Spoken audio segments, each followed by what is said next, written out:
तर कालच्या झालेल्या मनसेच्या राड्यानंतर मनसे अध्यक्ष राज ठाकरे यांनी एक महत्त्वाचं ट्विट केलं। मनसैनिकांनी केलेली निदर्शनं संतापातून आलेली प्रतिक्रिया असल्याचं राज ठाकरे आपल्या ट्विटमध्ये म्हणतात। कार्यकर्त्यांनी सुमार लोकांसाठी शक्ती वाया घालवू नका असं देखील आवाहन राज ठाकरे यांनी केलंय। दरम्यान राज ठाकरे यांनी जे ट्विट केलेलं आहे त्यांचं ट्विट आपण पाहूयात। उद्धव ठाकरेंच्या ताफ्यासमोर मनसैनिकांनी जी निदर्शनं केली ती संतापातून आलेली प्रतिक्रिया होती।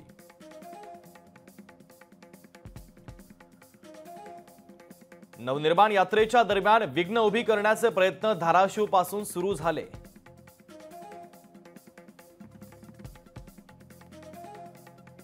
धाराशिवमध्ये निदर्शनाला आलेले शरद पवार आणि उद्धव ठाकरेंच्या गटाशी संबंधित होते।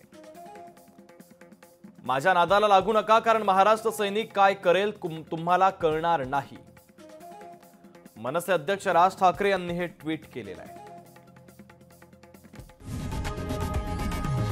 लोकशाही मराठी ऐका, पहा, जागरूक रहा।